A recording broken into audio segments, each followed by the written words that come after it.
I believe America is at an inflection point. One of those moments that determine the shape of everything that's to come after. And now, America must choose to move forward or to move backwards, to build a future or obsess about the past, to be a nation of hope and unity and optimism, or a nation of fear, division, and of darkness. This is so bad. I know. I want everyone to listen. Listen to the tone of voice shift. It's comical. Okay, listen to this tone of voice shift when he's like talking about like hopefulness. Past, to be a nation of hope and unity and optimism. Oh, okay, yeah. Or a nation of fear, oh no, division, oh, and of darkness. oh. Yeah, he must have just watched the Rings of Power Yeah. opening episodes or something. He's like, guys, we must fight off against the Morgoth Republic. Yeah, exactly. They want to elect Sauron as president, and we say no. It's just it's weird to me because this is a kind of speech, you know, you give after September 11th, and it's just it's not I don't feel like we're at that point. It just comes off as weird and creepy. I wonder if this speech exists because, and this, I hate this. We're so far away from a civil war. Yeah. We're so far away from a civil war. Okay. When the actual civil war happened, there was a real physical, massive, tangible issue that was facing the country. And that was obviously slavery. And there was a big problem with slavery. You had half the country's economy was rooted in slavery. But then on top of that, half the country's political power was rooted in slavery. Because back then, that's true. Right, because back then it wasn't like Republicans versus Democrats in the elections or in the Senate and Congress. It was free states versus slave states. Those were the party organization, the party lines. And so that's why they had, you know, the compromise where whenever they introduced a new state into the Union that was free, they had to introduce a new state into the Union that was a slave state, just because they felt like they needed to have this counterbalance. The balance of power. Right. And so if you have this situation where basically the slave states, you know, feel like they're going to lose all their power, which they basically felt like was just around the corner, you know, and that's going to totally crush their political power, and it's going to totally crush their economy. That's what gets you like the Civil War situation. We don't have, there's nothing like that at all right now. There's nothing like that at all. There's no real tangible issue that's like, oh, the Republicans or the Democrats are going to lose all their power. The blue or red states are going to lose all their economy. And there's nothing like that exists. And it annoys me because like the media is so based around, and a lot of political pundits on YouTube are so based around outrage. They're trying to create a civil fucking war by just being so outraged about everything, by just talking about it constantly, saying, oh, you know, the Civil War is coming, Civil War is coming. I've heard so many mainstream pundits talking about this. We've watched on this channel so many bread tubers talking about this. Like the Civil War is right around the corner, guys. Oh my God, it's right. No, we're so far away from us. We're just like miles and miles and miles away from any kind of fucking Civil War. It's all bullshit. Yeah, I agree. Bullshit. And I wonder if this speech that Biden's given, which I think is not a great speech, exists in response to all the Civil War nonsense talk. Like his administration's bought into this shit, the Civil War shit that we hear constantly on the news. He's terminally online. Well, I'm sure his staff is. Biden. I mean, listen, Biden is terminally something. I don't think it's online. Okay. That's true. That's true. Yeah, that's true.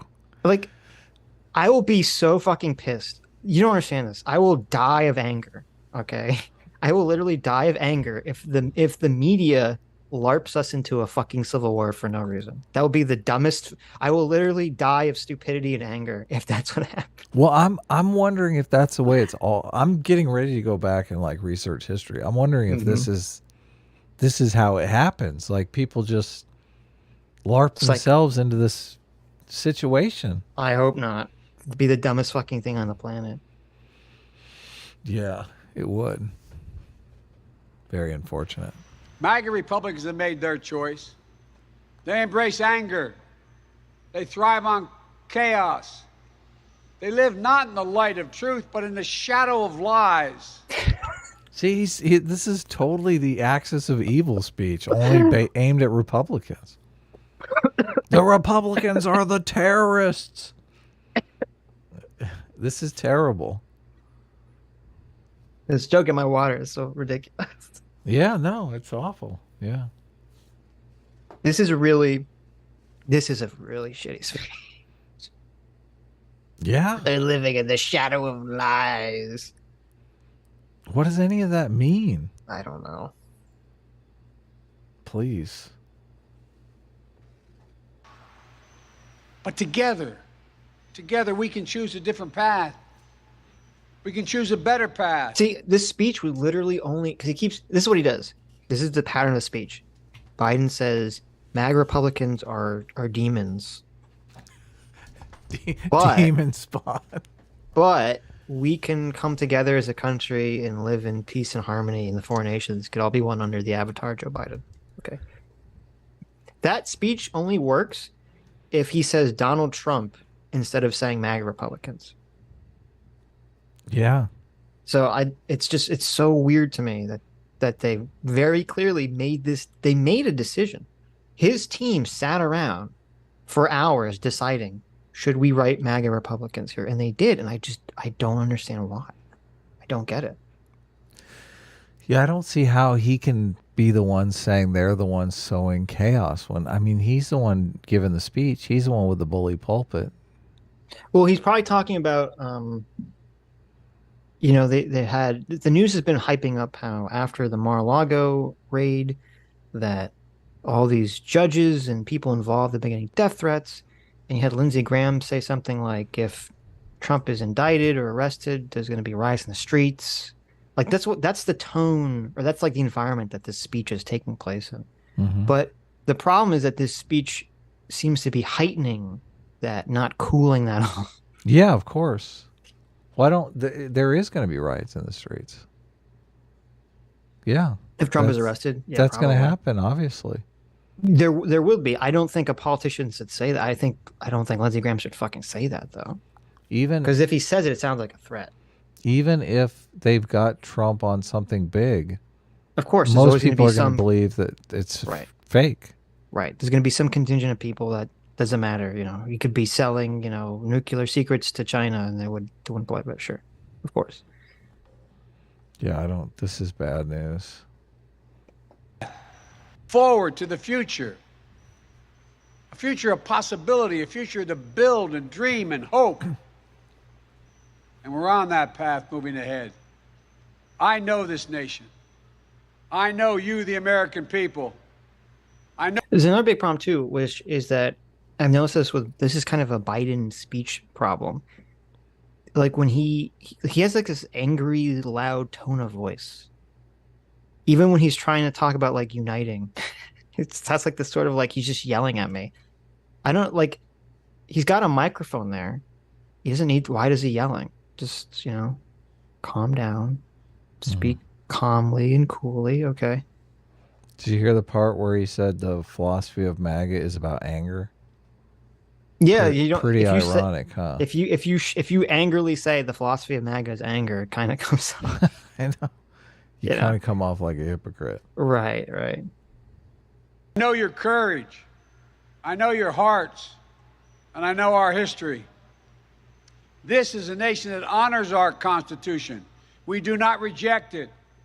This is a nation that believes in the rule of law. We do not repudiate it. This is a nation that respects free and fair elections. We honor the will of the people. We do not deny it. And this is a nation that rejects violence as a political tool. This is part just completely, floored me. Mm-hmm. Well, because you have all these people on the left who are basically out there simping for the Black Lives Matter riots in 2020. So right. It's just like, why weren't you denouncing violence back then? Why weren't you giving the speech then? Right. Instead of, CNN standing in front of a chyron, mostly peaceful protests. Well, I just think I'm listening to this. The speech works so much better if he would just like, again, beyond just saying Trump instead of MAGA, if he was specific. He Yeah, was of like, course. Donald Trump wanted Mike Pence to throw out the votes, your votes, the American people's votes. Donald Trump doesn't respect the rule of law. Donald Trump doesn't respect democracy. Donald Trump doesn't respect the Constitution. Donald Trump wanted, the Attorney General's office to lie and to tell states that they should throw out your votes, you American people.